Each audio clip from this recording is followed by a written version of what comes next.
the state with the highest number of divorce cases in India. Since we moved away from joint family life, divorce has also started increasing.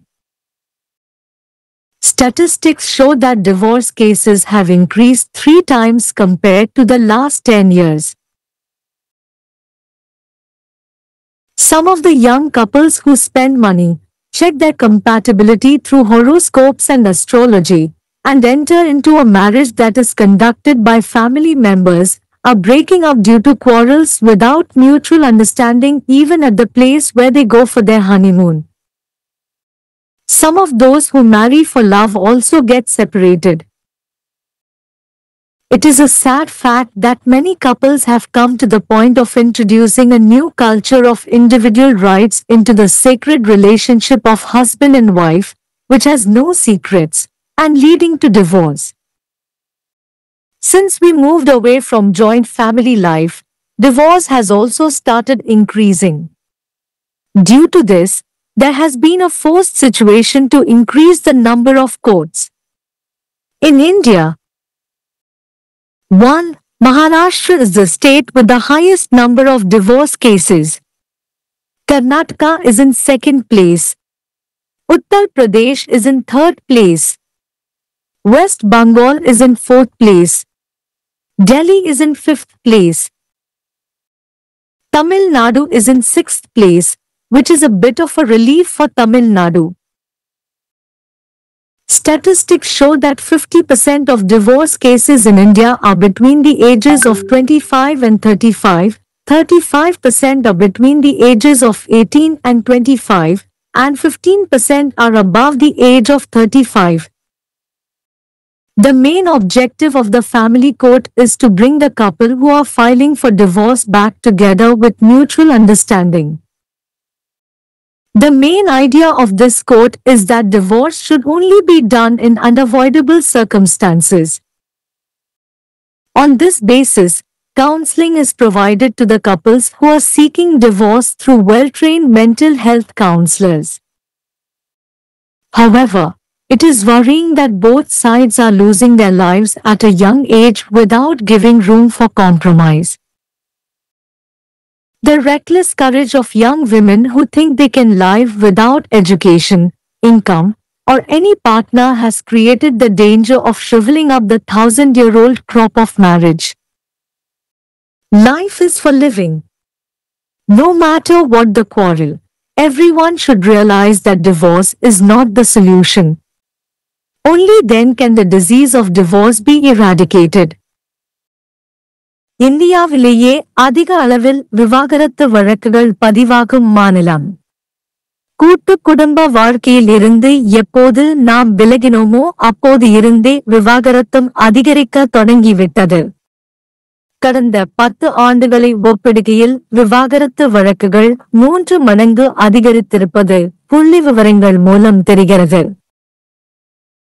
பணத்தை வாரி இறைத்து ஜாதகம், ஜோதிடம் என பொருத்தம் பார்த்து, குடும்ப உறுப்பினர்கள் மூலம் தீர விசாரித்து நடத்தப்படும் திருமண பந்தத்தில் அடியெடுத்து வைக்கும் இளம் ஜோடிகளில் சிலர், தேனிலவுக்கு செல்லும் இடத்தில் கூட பரஸ்பர புரிதல் இல்லாமல் சண்டையோடு பிரிந்து செல்வதும் அரங்கேறி வருகிறது. காதல் திருமணம் செய்தவர்களிலும் சிலர் பிரிந்து விடுகிறார்கள்.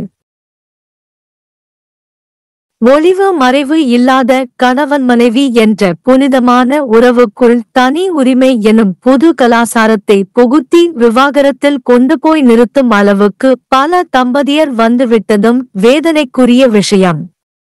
கூட்டு குடும்ப வாழ்க்கையில் இருந்து எப்போது நாம் விலகினோமோ அப்போது இருந்தே விவாகரத்தும் அதிகரிக்க தொடங்கிவிட்டது.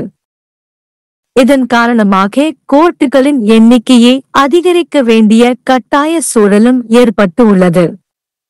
விவாகரத்து கோரி கோர்ட்டை நாடுவோரில் இந்தியாவிலேயே ஒன்றியூர் மகாராஷ்டிரா மாநிலம்தான் முதலிடத்தில் உள்ளது.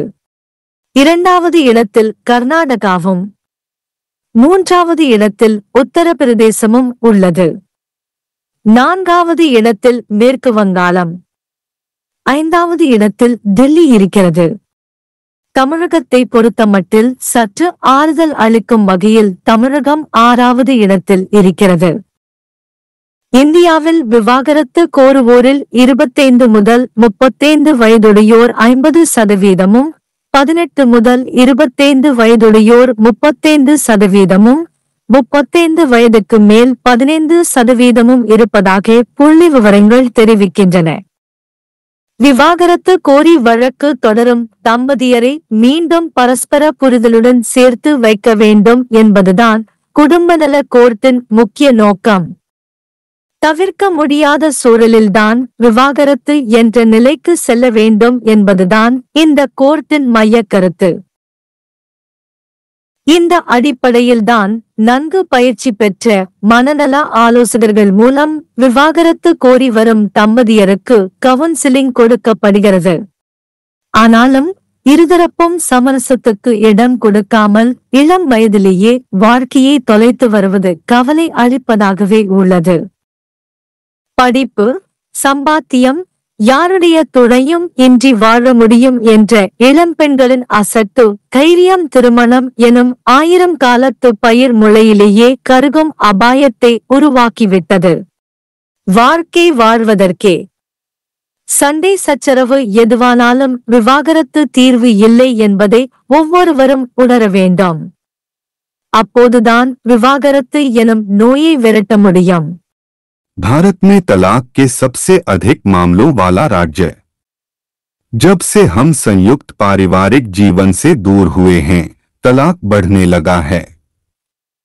आंकड़े बताते हैं कि पिछले 10 सालों की तुलना में तलाक के मामले 3 गुना बढ़ गए हैं।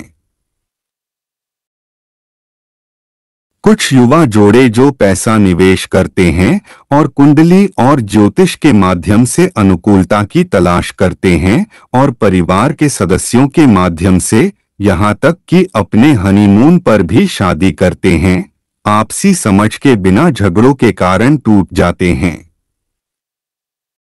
कुछ लोग प्रेम विवाह से अलग हो जाते हैं। यह दुखद बात है कि कई जोड़े इस हद तक आ गए हैं कि उन्होंने पति पत्नी के पवित्र रिश्ते में विशेष अधिकारों की नई संस्कृति ला दी है और इसे तलाक में समाप्त कर दिया है। जब से हम संयुक्त पारिवारिक जीवन से दूर हुए हैं, तलाक बढ़ने लगा है। इसके चलते अदालतों की संख्या बढ़ाने की मजबूरी सामने आ रही है। भारत में अदालत में तलाक चाहने वालों में महाराष्ट्र पहला राज्य है। दूसरे स्थान पर कर्नाटक है। उत्तर प्रदेश भी तीसरे स्थान पर है। चौथे स्थान पर पश्चिम बंगाल। दिल्ली 5वें स्थान पर है।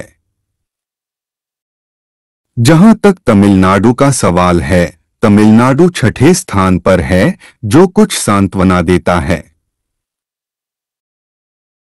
आंकड़े बताते हैं कि भारत में तलाक चाहने वालों में 50% 25 से 35 आयु वर्ग के हैं, 18 से 25 आयु वर्ग के 35% और 35 वर्ष से अधिक के 15% हैं। फैमिली कोर्ट का मुख्य उद्देश्य तलाक के लिए मुकदमा कर रहे जोड़े को आपसी समझ के आधार पर वापस लाना है। इस न्यायालय का सिद्धांत यह है कि अपरिहार्य परिस्थितियों में तलाक का सहारा लिया जाना चाहिए। इसी आधार पर तलाक लेने वाले जोड़ों को अच्छी तरह से प्रशिक्षित मानसिक स्वास्थ्य परामर्शदाताओं द्वारा परामर्श प्रदान किया जाता है। हालांकि यह चिंताजनक है कि दोनों पक्ष सुलह की गुंजाइश दिए बिना कम उम्र में अपनी जान गंवा रहे हैं। युवतियों के पढ़ने, कमाने और किसी के साथी के बिना रहने के अद्भुत साहस ने विवाह की हजारों साल पुरानी फसल के खत्म होने का खतरा पैदा कर दिया है। जीवन जीने के लिए है।